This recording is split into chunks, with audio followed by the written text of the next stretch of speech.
All right. Good afternoon, everyone. I hope you can hear me. This is Bradley Flam. Don't do this right now. I am the director of the Office of Sustainability at Westchester University, and I'm very pleased to welcome you to the second half of our Spring 2020 Sustainability Research and Practice Seminar. I'd like to start with a request to everyone, please.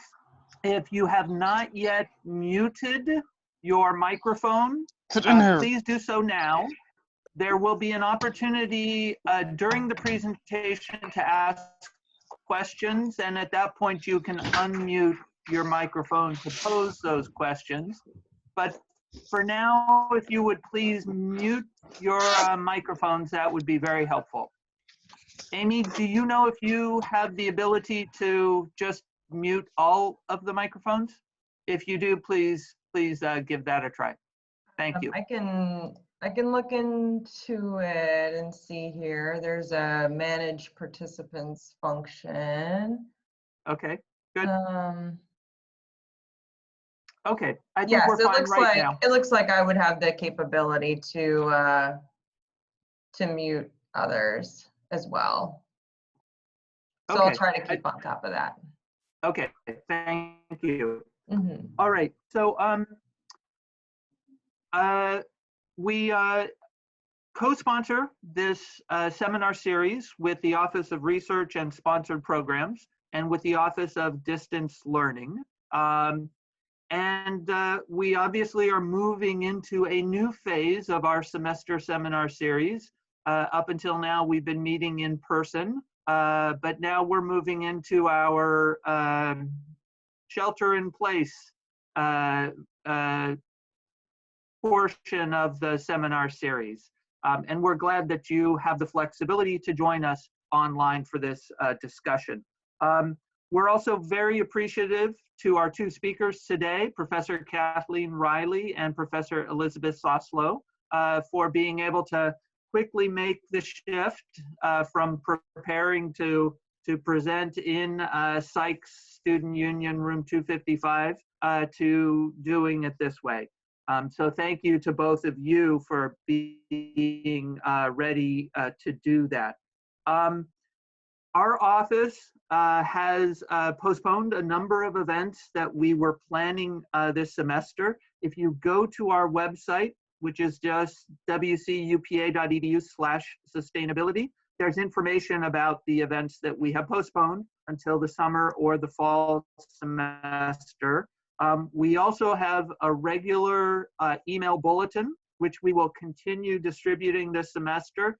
If you do not receive that already and would like to, on our website, there is a button where you can easily subscribe to that. We have moved a good number of our events to this type of online format. More detail on those events also on our website and in our email bulletin.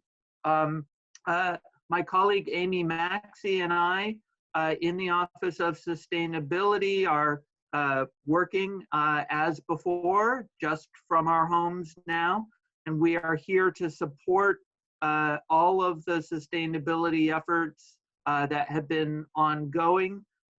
If there's any way we can help with the work that you're doing, please contact us and we'd be happy to help our best to make those initiatives continue to be successful. We have had to make some changes in the schedule for presentations in the seminar series for the rest of the semester. Again, on our website,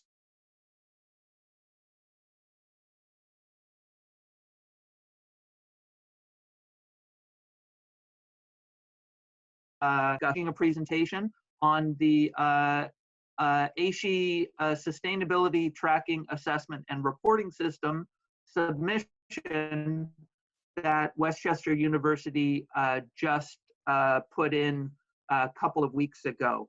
Some really interesting findings from that effort that we'll be sharing with you a week from today. But for now, We're very pleased to introduce Professor Kathleen Riley of the Literacy Department in the College of Education and Social Welfare here at Westchester University, and Professor Elizabeth Soslau from the, join me in welcoming to the Sustainability Research and Practice Seminar. Great, thank you so much, Brad, for that introduction. I'm just going to work to share my screen. Oh, is my screen sharing right now? Mm-hmm. Great. Okay. Do you still see it? Do you see the? I'm not seeing it. Here. Do you see the presentation? I do not. Does anyone else? Here, hold on. How's that? There we go. Great. Now I can see it. Okay. So good afternoon. I'm Kathleen Riley, an associate professor in literacy in the Department of Education and Social Work here at Westchester. And I'm here with my colleague, Dr. Elizabeth Soslau, who's an associate professor in the College of Education and Human Development at the University of Delaware. Our presentation is called Preparing Youth for Climate Action, Philadelphia Teachers Facilitating Student-Led Social Change in Elementary and Middle School Classrooms. And we're going to talk a little bit about a study that we've been conducting for the past year, in which we've been following teachers and students in 4 classrooms across Philadelphia who are doing year-long critical service learning projects with the support of a nonprofit organization called Need and Deed. We're currently collecting data and are going to talk about some of our preliminary noticings from our data. Just to get a sense of who's here, I'm wondering if everyone could do a brief introduction into the chat feature. So if you could just share your name, your affiliation or affiliations. So if you're a student or faculty member at Westchester, or if you're affiliated with another organization, if you could just share who you are, and a social issue that's in your community that you care about. You don't have to overthink it, just something that you're thinking about, something that matters to you in terms of an issue in your community. And we'll just kind of all read it and get a sense of who's here.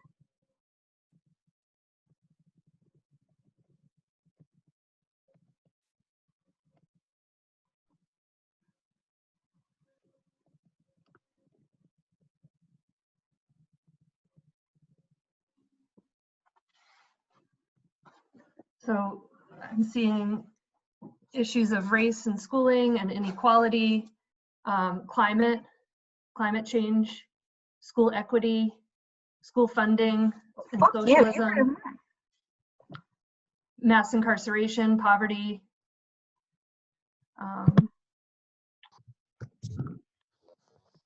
equal opportunities for all children, intersectionality and climate change, disproportionately impacted communities, race and schooling, juvenile justice. I didn't get everyone, but that gives us a sense of the types of issues that people are thinking about. And I'm also just noticing that we have people here from students from Westchester University, faculty members from Westchester University, staff members, and also some staff from Need and Deed, which is the partner organization with whom we work. Elizabeth and I have been working. So I'm very glad to have so many different constituencies represented here. And welcome. Thank you so much for taking some time to be with us today. So a little bit of an overview of our presentation. We're gonna talk about sustainability as an intersectional youth-led movement. We're gonna tell a story, just our story of our study and why we're interested in this work. We're gonna have you do a short activity, and then we'll talk about some of our initial, we're not calling them findings yet because the study is still underway, but just some of the things we're learning as we go. And then hopefully there'll be time for questions and discussion. So the statement here that you can read on the screen, give you a second, was made by one of the teachers in our study that reflects the desire among the teachers to prepare students to be engaged visionaries, leaders, and organizers within their communities. It's notable that Juan's sentiment is not necessarily about preparing students for a specific movement, but for preparing them to have the skills and mindsets of a change maker about any issue that they care about. Youth have always been an important part of social movements. Currently, we're in an era of high-profile youth activism for climate and other social justice causes, such as gun violence, the school-to-prison pipeline, and ethnic studies curriculum, among others.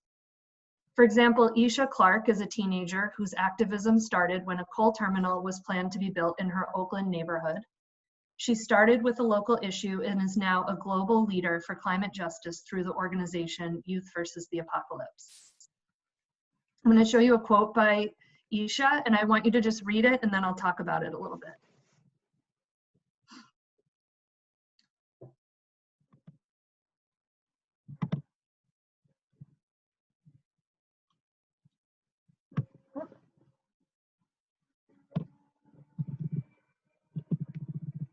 So this quote of Clark's highlights the ways that social justice struggles, including issues of sustainability and climate change, are intersectional and connect to other social movements and civil rights issues. And the UN agrees. Their list of sustainability goals are far-reaching and highlight the interconnectedness of social movements. The study we're about to describe documents teachers and students working towards the goals that are listed here especially. And the service learning framework that the teachers use specifically works towards goal number 16, which focuses on taking local action in one's community towards justice, peace, and inclusivity. Elizabeth and I live in or near Philadelphia, the poorest big city in the country. We've both spent times in classrooms where teachers are doing critical service learning. We see inspiring community change work regularly occurring with teachers, students, and community members, and yet deficit perspectives on the city of Philadelphia, the schools within it, teachers and students still prevail in the media and public discourses, including some of the discourses among people at the institutions that we work in. When we looked into the empirical research, we found few to no images of elementary and middle school work like this in classrooms. And we knew that the field could benefit from images of what is possible when teachers engage students in authentic community change work. As teacher educators, we knew that our students needed images of what is possible if they are to move beyond the reductionist, dehumanizing, and relentless over-testing, test prep, and curricular standardization that are increasingly normalized in schools. So we designed the study with these questions in mind. How and to what extent do teachers facilitate critical service learning projects where participants work to redistribute power, take a social change orientation, and develop authentic relationships? And in what ways do teachers and students characterize their experiences in these classrooms? And now I'm going to turn it over to Elizabeth, who's going to talk about the partner and that we work with, our study as a whole, and our theoretical framework. Thank you, Kathleen. Great to be with everybody today. Thanks for signing on. So I'm going to start by talking about Need Indeed, which Kathleen was saying is our nonprofit partner. And we're really fortunate to have one of the program directors joining us today. I don't know if you saw her name in the chat feature, but that's Kyra Atterberg. Fucking distracting. Okay, so Need Indeed is the organization we partnered with, and both Kathleen and I have pre-existing relationships with Need Indeed. I am a former middle school teacher from Philadelphia, and I had the opportunity to engage in 2 years of training with Need Indeed. After that, I became what's called an Experienced Network Member, or ENM, And as an E&M, I still received ongoing support from Need Indeed to complete projects with my students. Later, I moved on to some other professional opportunities, obviously joining the academy. And at the same time, I was welcomed onto the board of Need Indeed and have been serving as a board member for the last decade. So Need Indeed is a Philadelphia-based organization, and they work predominantly with public school teachers in the city who want to learn how to enact year-long service learning projects with their children.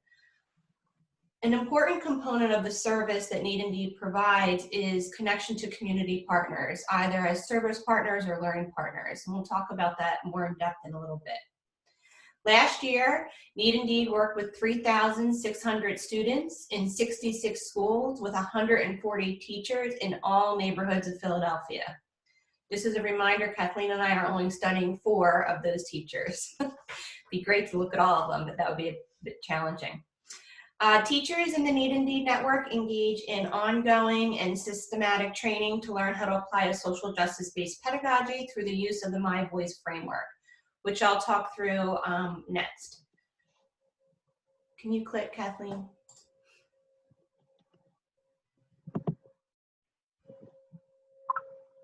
Thank you. And while I'm speaking, I also want to point out that Pam Prell, another staff member from Need Indeed, is on the call as well. So welcome, Pam. Okay, so Need Indeed uses a framework called My Voice, and VOICE is an acronym that's spelled out for you here. And what I'm going to do is talk through a project that my 5th graders did in order to kind of illustrate what each of these stages looks like over the course of the year. So in the V stage, we work really hard on building community. Need Indeed has fabulous make and take activities to do with the children to learn more about them and the way in which they view their community. They write I am poems. They do an activity called Happy World, Sad World, where they write things that they like about what's going on in the world and things that make them sad. We did a community walk where we walked the vicinity of the area around the school and into the students' community, and they take notes on particular assets and challenges. And then really what we do a lot in this stage is destigmatizing personal connections to social issues. So students will have lived experiences that overlap with the social issues that we're exploring, and we want to make sure that the students don't develop negative perceptions of themselves or their communities. In the O stage, my students decided to explore and open the issues of disease. So we brought in a community partner, and as I said before, Need Indeed is instrumental in this component because they're networked throughout the city. And they brought in a nurse practitioner to talk about different types of diseases, and that nurse practitioner actually did an activity with my students where they categorized different types of diseases based on health outcomes of the students. I'm sorry, of the patients. And what the students were drawn to were health outcomes related to the patient being a wheelchair user because of their experience with a disease or an accident or something along those lines. So the students all had personal connections to a family member or someone else in a wheelchair. They wanted to look at people's wheelchair use and access in their community. In the I stage, identifying our project, Need Indeed connected us with Dr. Dan Gottlieb, which might sound familiar to you. He is the host of Voices in the Family on NPR. Many people don't know that he's also a quadriplegic. So he came in to speak with the students about what it was like to be a wheelchair user. And the students had already identified that they were interested in explaining to communities that they should not be parking their car in curb cuts because wheelchair users could not get up the curb cut on the sidewalk. And so Dan helped them record a public service announcement asking their community members not to park in curb cuts. So he became both a learning partner and a service partner. I'm going to shorten this a little bit, but another activity that we did was we brought in the school nurse who was able to get a bunch of wheelchairs, and the students did a rock and roll surveying project where they wheeled themselves around the area outside the school and into a local arboretum to develop accessibility maps of components and points where spaces were accessible or inaccessible. When they got to their conducting service, they knew they wanted to go back to this arboretum and make it accessible to wheelchair users. So they partnered with a gardening group and a math teacher back at school, and they created a survey that was then instituted a year later by the gardening group, who ended up building an accessibility path to the arboretum. In the final stage, E, evaluate the impact on the root cause and also celebrate. My students were able to attend a Need Indeed sponsored shout out, which brings together classrooms from across the city, where students can talk about different projects that they did and really celebrate and connect with others across the city doing similar type of work. So that is Need Indeed's framework. So in our experience, students obviously look at a range of social issues: gun violence, animal abuse, clothing industry, racial profiling, bullying. A lot of the different topics that you all posted in the chat are topics that our students actually address. Kathleen, if you could just forward the screen, there you go. So in our experience, we noticed that some teachers tend to facilitate traditional service learning, where students help people who are impacted by an issue, maybe running a clothing drive for people who are experiencing poverty. And then in other classrooms, students often end up acting more as community organizers or activists by addressing root causes of an issue and really mobilizing others to raise awareness around an issue. So an example of this would be testifying at City Hall about raising the minimum wage. So our noticings align with the framework developed by Joel Westheimer that we use as part of our theoretical framing. And he conceptualizes 3 kinds of citizens, which you can see here on your screen. Ideally, students engaged in Need Indeed's framework would fall on the right side, focused on justice-oriented citizens who critically examine the structural and systematic inequalities and simply don't accept the way the world is as it is today. So we are particularly interested in working with teachers who are developing justice-oriented citizens.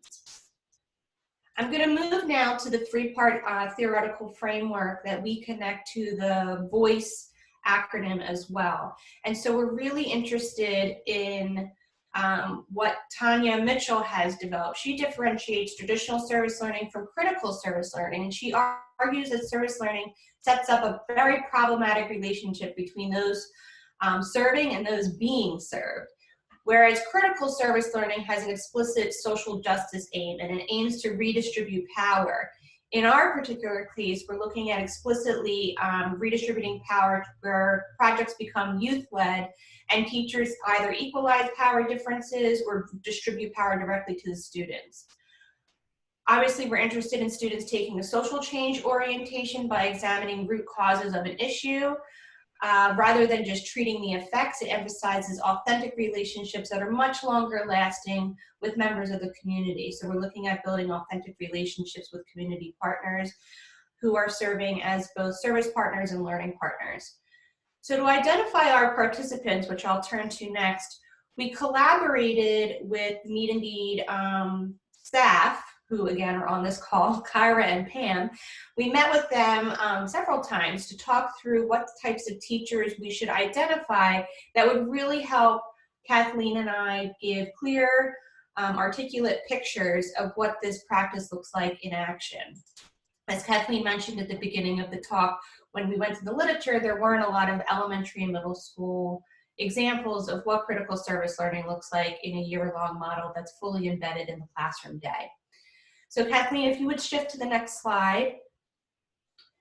So we conducted some purposeful sampling. Obviously, we worked, again, with Need Indeed to select 4 teachers who had in the past taken a critical service learning approach and could be predicted to do it again this year.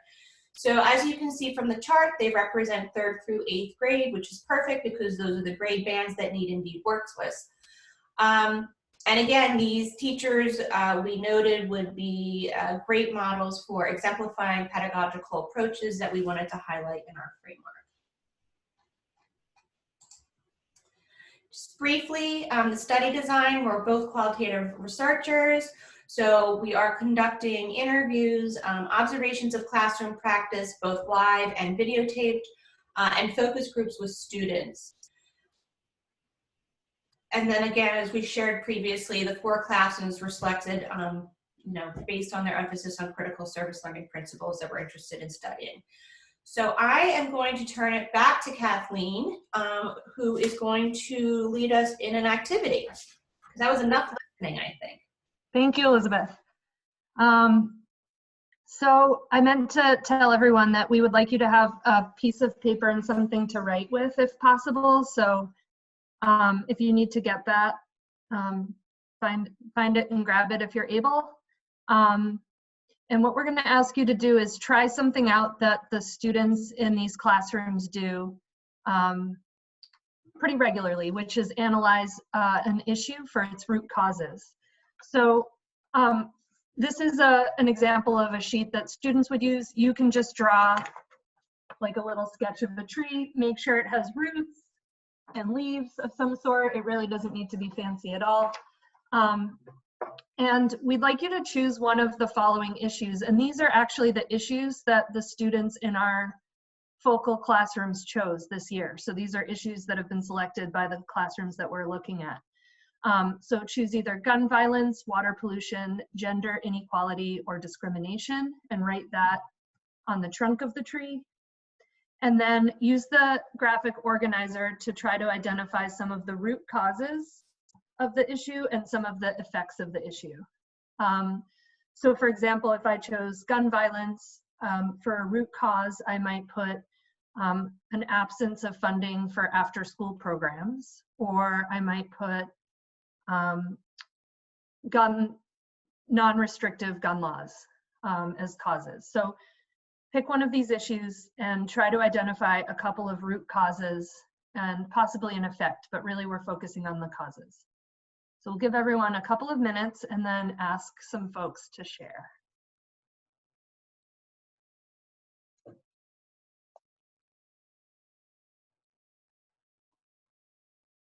And if you have any questions, you can use the little hand raising symbol and maybe I'll see it.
If you have a root cause, at least one root cause written down, if you could just put a thumb up, I'm going to do a quick scan of your screens and see who is ready. If you've even got one root cause, put your thumb up.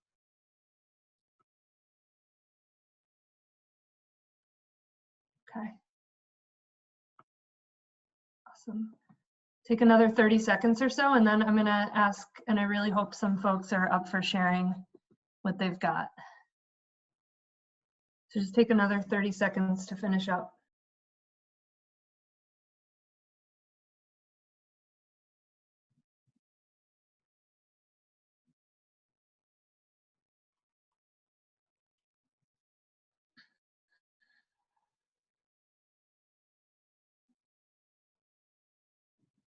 Okay. Would anyone like to share what they have? If you do, you can just unmute yourself and start talking. I can go ahead and share. I'll try my best to put my little drawing up. So I picked gender inequality, and then for the root causes, you know, I put that there's like a culture of patriarchy, that's sort of a part of the American culture. And then also there, if you can see, the burden of care is largely placed on women for children and the elderly. And then, so just a couple of the effects up there, I put, wage inequality, and then, just in general difficulty for women finding work. Excellent. Great. Thank you so much for sharing. And interestingly, in the classroom that we're looking at, the students have identified some of the same causes and effects as you have. I think I can go. Thank you, Deja. Hi.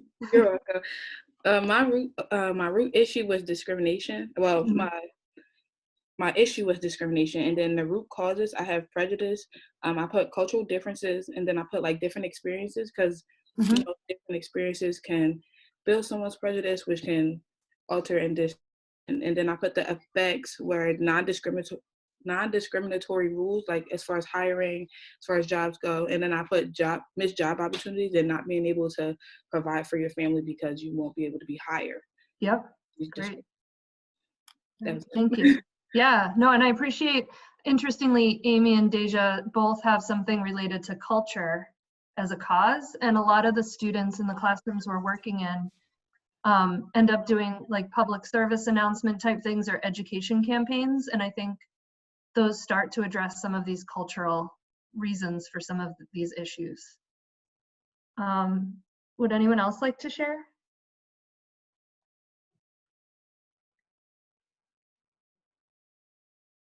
I can share. Thank you. Because I think it kind of goes in. Sorry, I was a little late. I was in another meeting, but it's okay.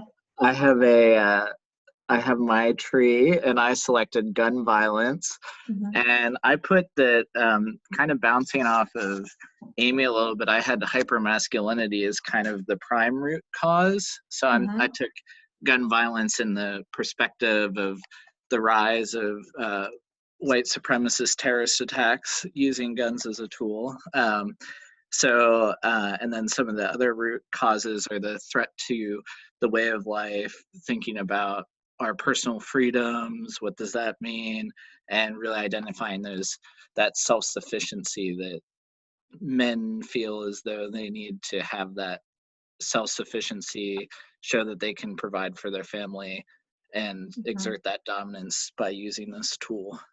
Okay, thank you. And something that you said that is relevant to the work that we're doing is the ways that you talked about the relationship between gender and gun violence, and these are some of the types of intersectionality related connections that students are making. So the hope is that they identify what they think is a root cause to start, but that over time, through intentional study, through bringing in the community partners, through research and reading, they start to expand and start to see different connections that they might not have expected and that the teacher might not have expected. So even in Elizabeth's example with how they started off focusing, her students started off focusing on disease, but then moved into issues of accessibility. So we start to see how things are connected. I think I'll get moving on to some of the learning that we've been doing from looking in these classrooms, because there's some exciting things and stories to tell. But thank you so much to those of you who shared. I appreciate you jumping in. So I'm going to talk to you a little bit about 3 stories from the classrooms we've seen. And like I mentioned earlier, our study is still underway, although it's very uncertain at this point, but it's underway. So we don't really have findings, but we just have some stories and examples of what we're seeing so far that we'd like to share with you. These are initial ways that we're seeing the work in the classrooms aligning up with the critical service learning framework and focusing on authentic relationships, power sharing, and analysis of root causes rather than surface level service. So the first example is from a 4th grade classroom in Northeast Philadelphia, and they chose water pollution as their social issue. These photos are of a community partner visit from the water department, where the visitor used a model of a watershed and a simulation to show various ways pollutants got into the water. So Rice represented trash, colored water represented oil or chlorine spill from a factory, salt represented fertilizer from a farm. Students took turns spraying the model to simulate rain, and they looked at what happened to the streams, the river, and discussed what could be done to address the issues of pollution. When the speaker left, the teacher asked her 29 students, many of whom are immigrant students, many of whom speak languages other than English as their first language, to draw what they've learned about water pollution and then write one piece of advice they'd give about changing the water system. And I'm going to just show you a few few examples of student work. So this student focuses on the factory. First, I guess I want to say a lot of the students did focus on individuals littering, and we've pulled out some of the ones that are looking a little bit more systemically at the factories, at the systems and the policies that might lead to water pollution. So this student's focusing on the factory, talking about the factory spills plastic and it makes its way into the river. This student wrote, my advice is to change the water system and we're not quite sure what that says, but the reason we chose this one to pull out is because the student uses the word system. And we're really looking for times that students are thinking systemically. And then lastly, this more complex drawing shows many of the factors that are impacting the water system. And he says, to me, the oil came into the factory. And then I say, what can someone like you or me do about the factory? And he said, figure out who spreads the oil. I said, what happens to them if they get caught spreading the oil? And he thinks a little bit. The simulation did talk about this, but he doesn't quite get to sort of the regulations that might be possible or the community activism that might cause increased regulations. But I think he's showing that he's ready to start thinking systemically in this way.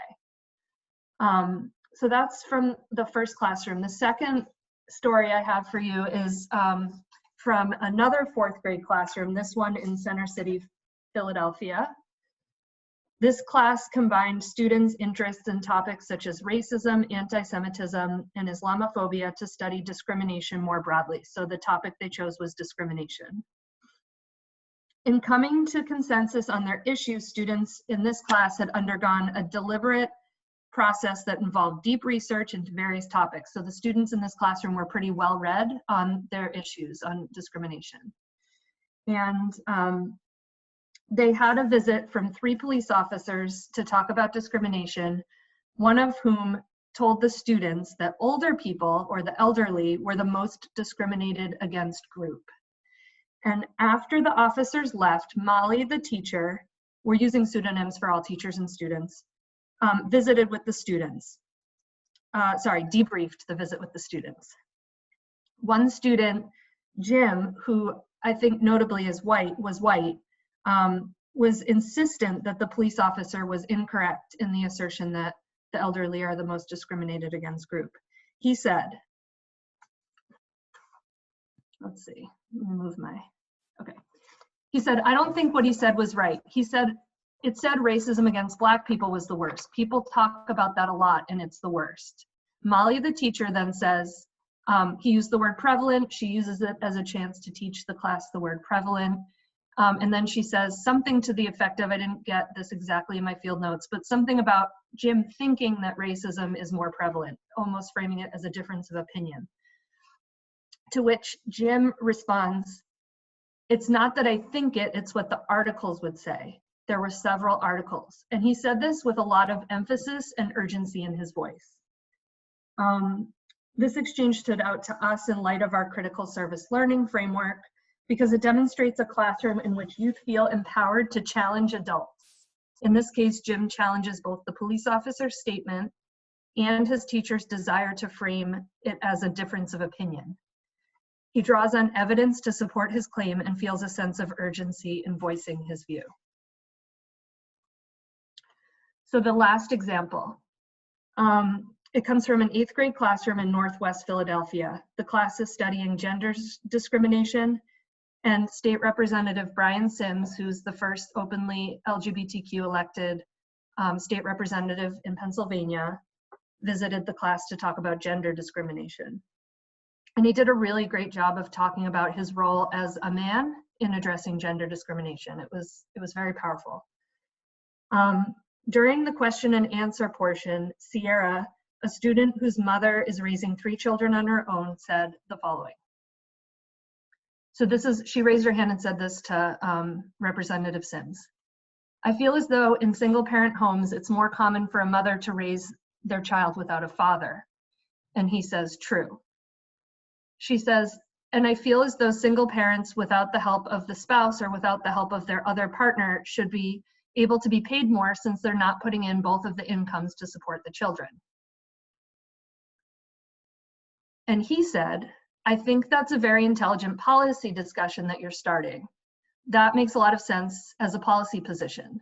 If someone is already starting from an economic detriment, what can we do to help them compete in an equal way? And then he talks about some things that people have thought about and tried to do related to housing support, support with childcare, support with food.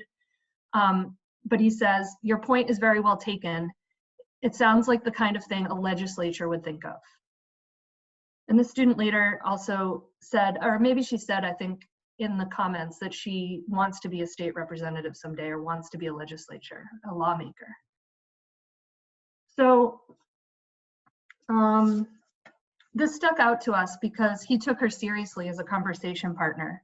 It demonstrated the qualities of a critical service learning and that the student and the state rep were engaged in an authentic relationship as they analyzed the causes and solutions of an issue together.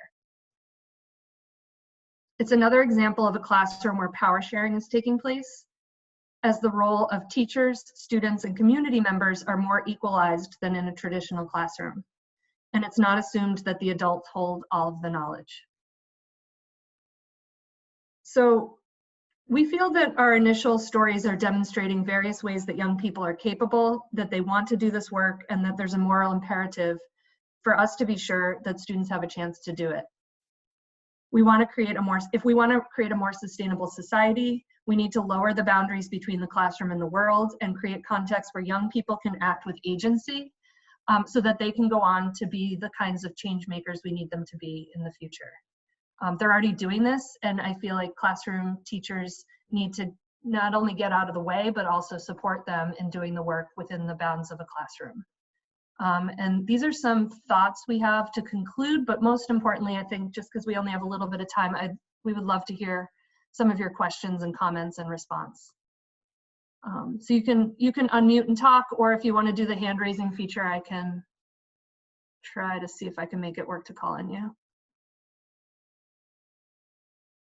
But if anyone has any questions, we'd definitely love to hear them.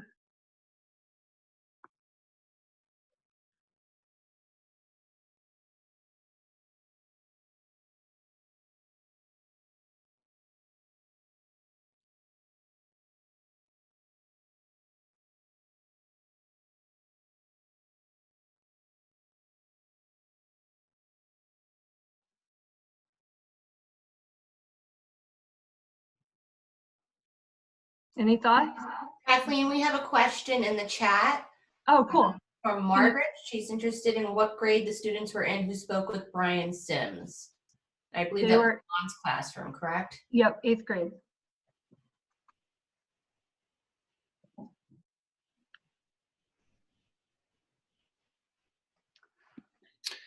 I have a question.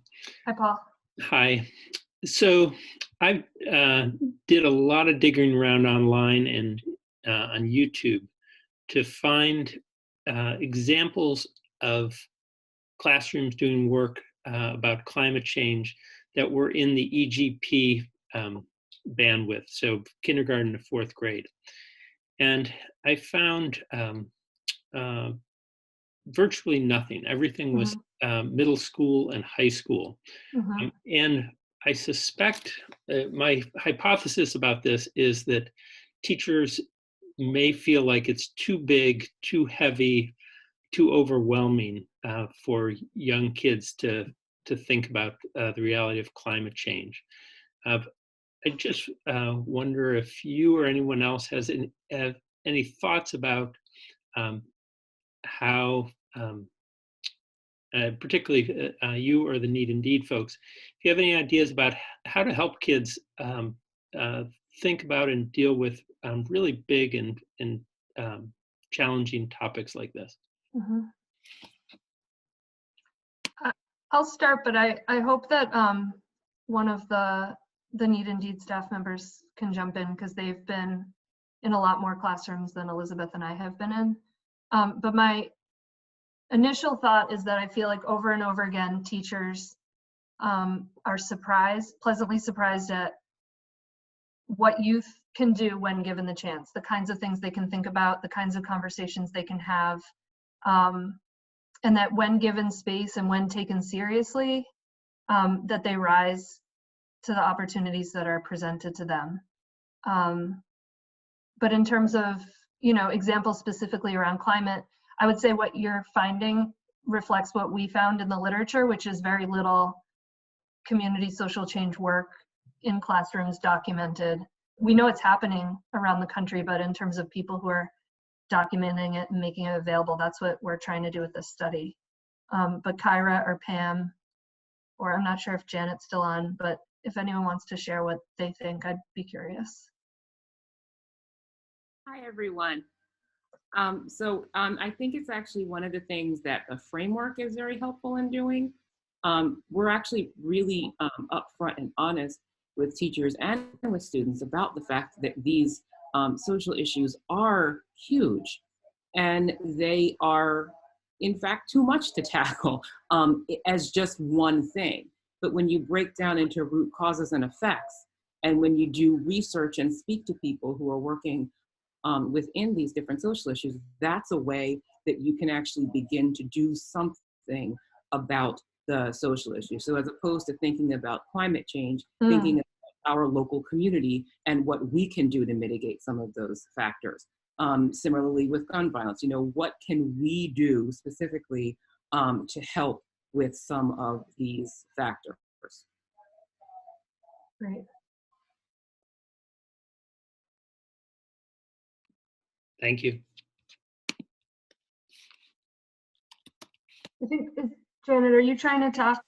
Yeah, sorry, I needed to unmute. Yep, thanks. So we do have classes as young as 3rd grade, as Kyra was mentioning, using this framework, who are doing climate change. So I know we have at least one 3rd grade class that is focusing on protecting our Earth. And I think I have about 6 classes from 3rd through 8th grade that are focused on climate change at present. And often it's the students leading the way, because they are concerned, they've heard something, they've read something, and they've selected this topic. So I think, Kyra talked about the approach to doing that, but definitely there's interest for students as young as 3rd grade. And I guess I want to add too that a lot of the youth activists that I did a little bit of looking into, that I used on one of the slides, I guess they're on that last slide, this slide right here.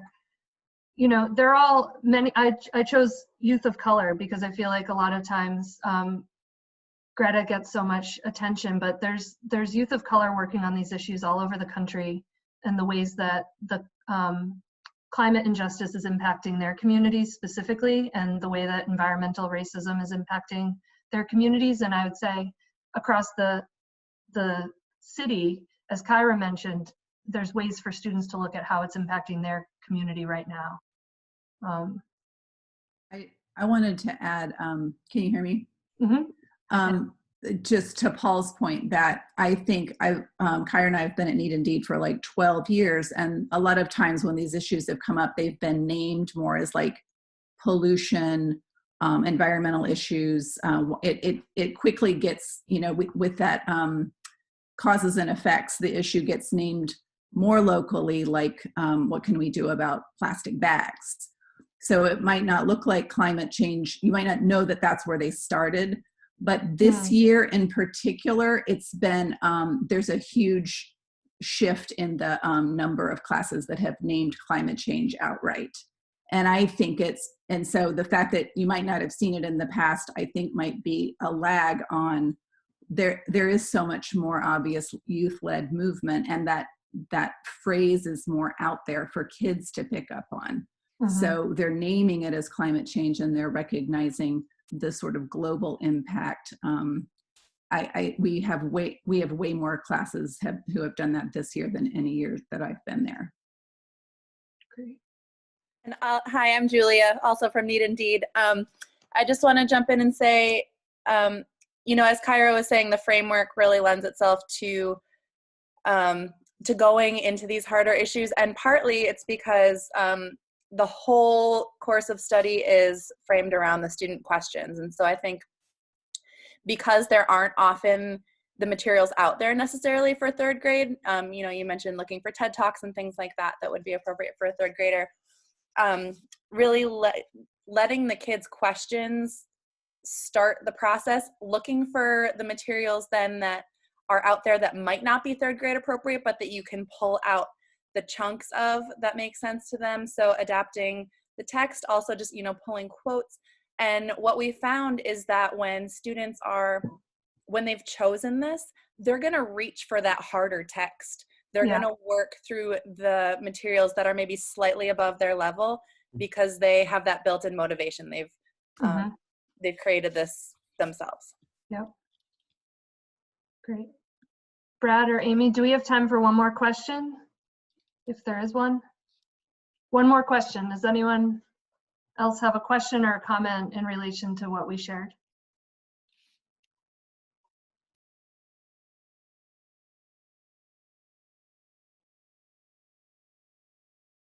Elizabeth, do you see any questions in the chat? For some reason, I'm not seeing the chat.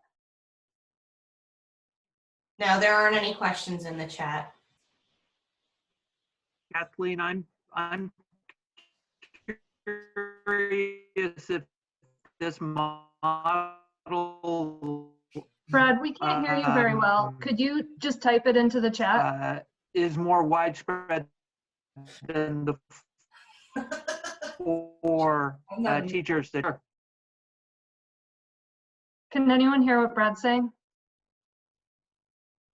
Brad, can you chat it instead? He's gonna chat it. Yeah. Great. Okay, so he asked, is this model more widespread than the 4 teachers you're working with? Absolutely. So what Elizabeth was sharing at the beginning was that Need Indeed, this critical service learning framework that Need Indeed uses and supports teachers in using is occurring, is it 160 schools or 160 teachers across? It's widespread across, and it's a network of teachers who are doing this work in their classrooms. It's 3,600 students, 66 schools, and 140 teachers. Thanks, Elizabeth. Welcome. Yeah, and Elizabeth and I chose these 4. We worked closely with Pam and Kyra from Need Indeed to choose 4 teachers who pretty consistently had their students end up looking at root causes, because we wanted to look at classrooms where we thought the students were going to be looking at systemic issues rather than doing service that was about sort of the symptom of the problem. So instead of doing, you know, a clothing drive, we wanted to go into classrooms that were more likely to look at the causes of poverty, the policy decisions, the systemic reasons for poverty, as one example. So that's how we ended up with those 4 out of the many, many teachers doing this work across the city. And I think we're about out of time. So I don't know if there's anything Brad or Amy wants to say to close us out, or Elizabeth or anyone. But I just want to say thank you so much to everyone who's made some time today to join us. It was really encouraging, and it was really kind of heartwarming to be able to present to such a wide audience. And we hope that you got something out of this that will be interesting or useful for you to keep thinking with. And I'll add to that thank you. To have 4 program officers and program directors from Need Indeed on the call today was really great. And not only are they nonprofit partners to the teachers and students, but they're really helpful partners in our research. So thank you very much to the 4 of you for being here today too. And I hope you can hear me now. I just want to say thank you to Elizabeth and Kathleen for making time to share their work with us. And want to thank all of the members of the audience for participating. And we hope that you'll be able to join us for other presentations in this series throughout the rest of the semester. Thank you very much. Thank you so much, Brad. Thank you, Amy. Thank you.